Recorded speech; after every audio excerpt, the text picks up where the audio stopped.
आजन एक छोटे शहर का सीधा साधा लड़का था। उसके पास ना पैसे थे ना कोई बड़ा नाम, बस एक सपना था एक दिन खुद का डिजाइन स्टूडियो खोलने का। उसके पिता नहीं थे, माँ सिलाई करके घर चलाती थी, दिन में कॉलेज, रात को पार्ट टाइम जॉब, यही थी उसकी जिंदगी। कॉलेज में ही उसकी मुलाकात हुई नंदिनी से, एक अमीर घर की लड़की, सीधी सादी लेकिन समझदार। पहली बार जब आजन कैनवास पे बैठा कुछ स्केच कर रहा था, नंदिनी ने आकर कहा था, तेरा आर्ट आंखों से बात करता है। बस वहीं से कुछ जुड़ गया। धीरे धीरे दोस्ती प्यार में बदल गई।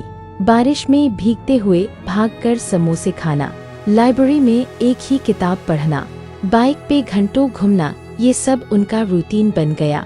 आजन कहता, बस तू साथ रहना, नाम मैं बना लूंगा। और नंदिनी हंसकर कहती, तू नाम नहीं, एक कहानी बनेगा। लेकिन असली दुनिया आसान नहीं थी। आजन के पास पैसे नहीं थे, नौकरी नहीं थी। नंदिनी के घर वाले एकदम खिलाफ थे। प्यार से पेट नहीं भरता, ये बात आजन ने भी सुनी थी और नंदिनी ने भी। धीरे धीरे नंदिनी की बातें बदलने लगी। प्रैक्टिकल बनो आजन, इस सपना देखने से कुछ नहीं होता।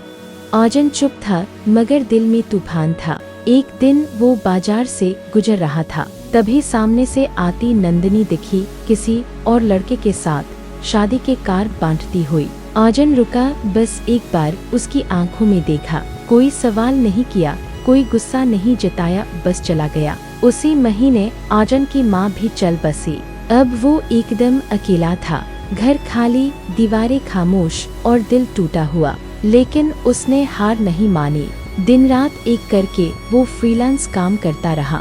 कॉफी शॉप में बैठकर लैपटॉप पे डिजाइन बनाना, क्लाइंट के चक्कर लगाना, बार बार रिजेक्ट होना, ये उसकी रोज की कहानी बन गई। फिर एक दिन एक बड़ा इंटरनेशनल क्लाइंट उसके डिजाइन से इतना प्रभावित हुआ कि उसी दिन उसे नौकरी भी दी और पहचान भी। कुछ सालों में वो बन गया फाउंडर ऑफ आजन डिजाइन्स। नाम, पैसा, रिस्पेक्ट सब मिल गया, बस वो कंधा नहीं मिला जिस पर सिर रखकर सुकून मिल सके। 2 साल बाद एक बड़ी आर्ट एग्जीबिशन में उसकी पेंटिंग लगी। बिना बोले टूटा प्यार, जिसमें एक लड़की की अधूरी आंखें थीं और एक लड़के की खामोशी। वही एग्जीबिशन में आई थी नंदिनी, अब अकेली, आंखों में गिल्ट, रिग्रेट और अधूरी यादें लिए। वो धीरे से पास आई, आवाज में कांपती हुई सांसों के साथ बोली, काश उस दिन तुमने रुकने को कहा होता। आजन ने कुछ पल उसे देखा और मुस्कुराते हुए कहा, जिसे छोड़ना था उसने बहाना ढूंढ ही लिया, लेकिन शुक्र है तुमने मुझे मेरी असली पहचान दिला दी। न कोई गुस्सा, न कोई मलाल। नंदिनी चुप रही। आजन ने उसकी आंखों में देखकर सिर झुकाया और आगे बढ़ गया, अपनी पूरी दुनिया पीछे छोड़कर। कभी कभी टूटना जरूरी होता है ताकि इंसान दोबारा खुद को जोड़ सके।